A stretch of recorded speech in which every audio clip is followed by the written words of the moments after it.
Selamat jumpa kembali dengan saya, Catur Darmayanto, yang kali ini saya akan berbagi dengan topik kekuatan kesabaran.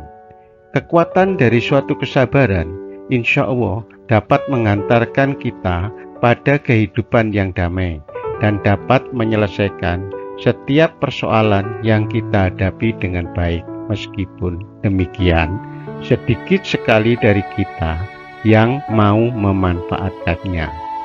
Sebagian besar dari kita telah paham bahwa Sang Pencipta, dalam hal ini Allah Subhanahu wa Ta'ala, menyampaikan suatu firman-Nya tentang kesabaran, sampai-sampai bersumpah.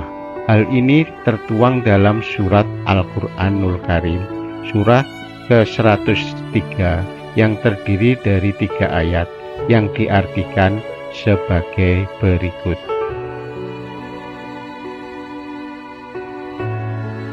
Dengan nama Allah yang Maha Pengasih lagi Maha Penyayang. Demi masa, sesungguhnya manusia berada dalam kerugian, kecuali orang-orang yang beriman dan mengerjakan kebajikan, serta saling menasihati untuk kebenaran dan saling menasihati untuk kesabaran. Pada surah ini telah difirmankan bahwa pada dasarnya kita atau setiap orang akan mengalami kerugian, kecuali orang-orang yang melakukan beberapa hal yang salah satunya yaitu orang-orang yang saling menasihati dalam hal kesabaran. Sebelum kita membahas kekuatan dari kesabaran ini, mari kita ikuti salah satu ilustrasi yang mungkin saja ilustrasi ini sering kita ketahui dan sering kita dengar, namun tidak ada salahnya apabila pada kesempatan ini kita perhatikan kembali. Diilustrasikan, suatu hari saat libur panjang, seorang bapak tua dengan usia kira-kira 60 tahun. Beliau saat ini telah menjalani masa pensiun, di mana saat libur panjang beliau hendak bepergian dari Bandung ke Jakarta untuk menengok cucu kesayangan yang tinggal di Jakarta.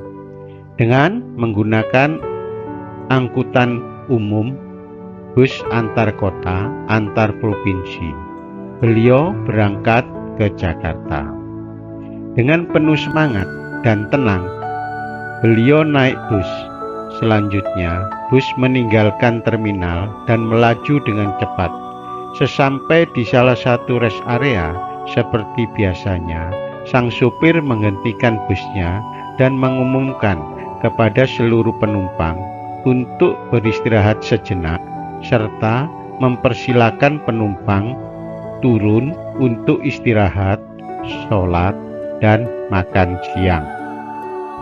Satu persatu penumpang turun dari bus.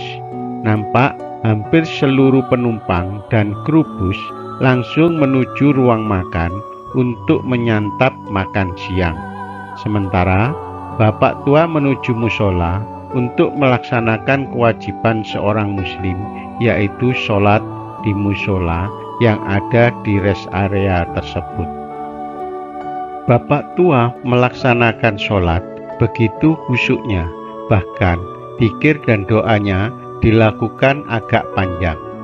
Setelah usai sholat, beliau menuju bus yang ditumpanginya berhenti. Alangkah kaget dan kecewanya beliau ketika bus yang ditumpanginya sudah tidak ada, dan rupanya bus telah berangkat ke Jakarta. Saat itu juga wajah bapak tua menjadi geram dan mencoba bertanya kepada satpam yang ada. "Hei Pak Satpam, mengapa engkau tidak memberitahu aku ketika bus akan berangkat?" Pak Satpam menjawab, "Bagaimana saya akan memberitahu Bapak? Karena saya lihat Bapak sedang sholat di musola." Tak puas dengan jawaban Satpam, Bapak tua selanjutnya bertanya pada pelayan restoran, "Kamu tahu tidak, kapan bus yang tadi berangkat?"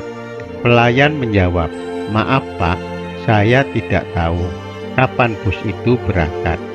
Nampak lelaki tua itu semakin geram, yang terlihat dari pipi dan matanya yang memerah.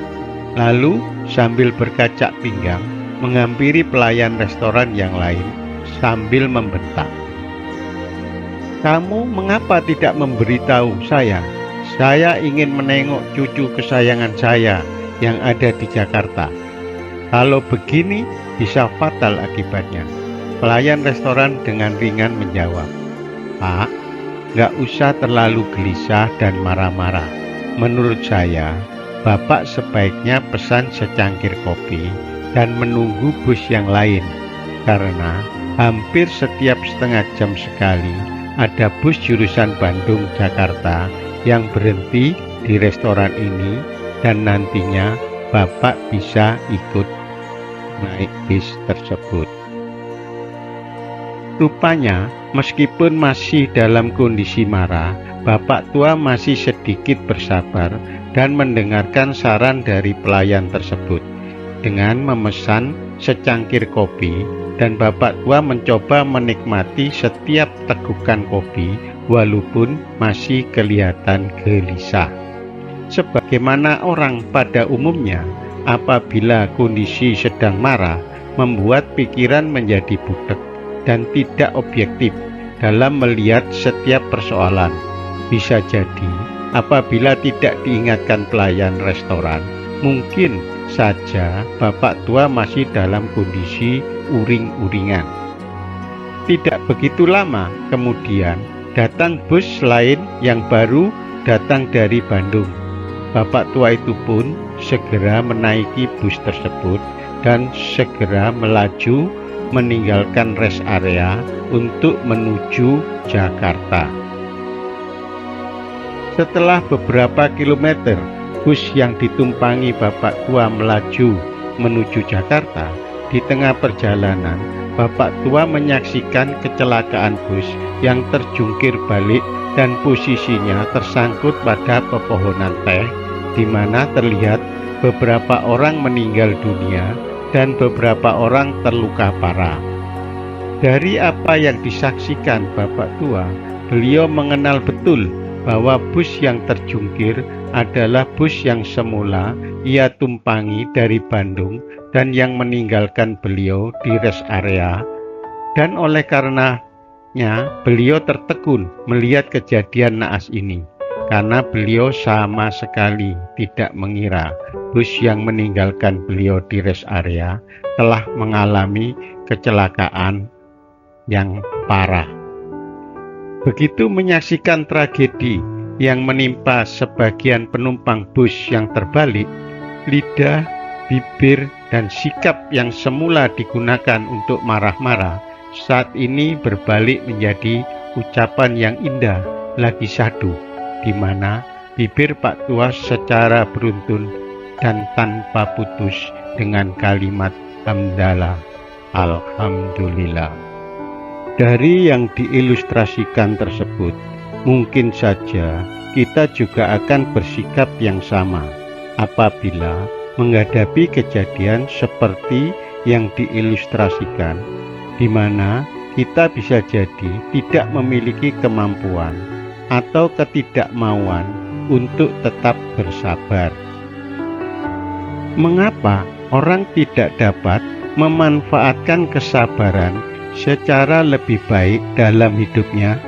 Hal ini bisa jadi karena dari sikap atau perilaku di mana adanya rasa kecewa atau kekecewaan yang kurang beralasan dan menghasilkan kemarahan hingga dapat mengkaburkan penilaian dan sekaligus menghancurkan pengaturan waktu yang kita miliki.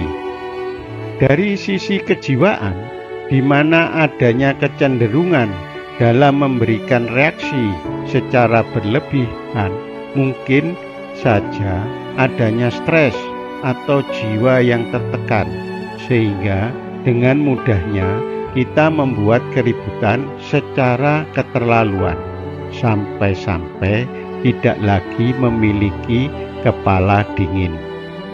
Sedangkan dari sisi spiritual, mungkin kita kurang mendalami tentang akidah dan akhlak yang baik dan benar, karena pada dasarnya puncak dari akhlak manusia kepada Sang Pencipta adalah selalu berprasangka baik atau husnudon kepada Sang Pencipta, sehingga apapun yang terjadi pada manusia adalah pilihan terbaik dari Sang Pencipta. Dan oleh karenanya kita harus bersikap menerima dan selalu bersyukur atas anugerah yang diberikan tanpa memperhitungkan besar kecilnya anugerah tersebut. Untuk mencegah pengaruh-pengaruh kurang terpuji seperti yang disampaikan sebelumnya, kiranya perlu dilakukan hal-hal sebagai berikut. Pertama, apabila harapan untuk mendapatkan hasil ternyata tidak mencapai kenyataan, padahal kita sudah berusaha dengan baik, sehingga rasa putus asa sudah mulai menyelinap masuk, maka kita harus segera ingat akan kesabaran.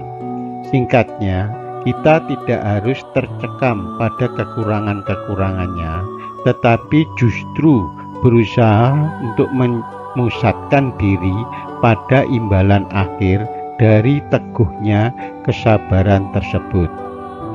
Kedua, ketika kita merasa bahwa nyala api frustasi sudah mulai memanaskan pikiran, di mana kita sudah tidak bisa mengendalikan emosi kita, bahkan emosi kita telah mengendalikan kita, maka kita pun harus segera menenteramkan diri sambil berdoa, karena doa yang sungguh-sungguh akan mempercepat atau meningkatkan kembali kesabaran kita. Ketiga, ketika kita dikecewakan oleh suatu keadaan, seperti pada ilustrasi di mana bapak tua dikecewakan oleh supir bis, harusnya bapak tua segera bersikap husnudon atau berbaik sangka pada Sang Pencipta, bahwa pilihan Sang Penciptalah yang terbaik untuknya, sehingga terhindar dari musibah dan masih diberi kesempatan untuk mengurangi dosa-dosanya di masa lalu. Sebagai penutup, sejak sekarang mulailah meningkatkan kesabaran yang kreatif dengan banyak cara, diantaranya dengan mendengarkan dari orang-orang yang bijaksana, atau dengan melihat dan mengamati setiap kehidupan yang menuntut kesabaran yang sedang berlangsung dalam kehidupan orang-orang lain atau kehidupan diri kita sendiri. Pada hakikatnya, kita harus selalu ingat petunjuk yang disampaikan Allah Subhanahu wa Ta'ala, bahwa setiap orang pada dasarnya akan mengalami kerugian atau kebangkrutan, kecuali orang-orang yang beriman, orang-orang yang beramal soleh, orang-orang yang nasihat menasihati dalam kebenaran, orang-orang yang nasihat menasihati dalam kesabaran. Sekian, terima kasih atas perhatian dan dukungannya selama ini. Semoga kita selalu diberikan kekuatan untuk terus belajar.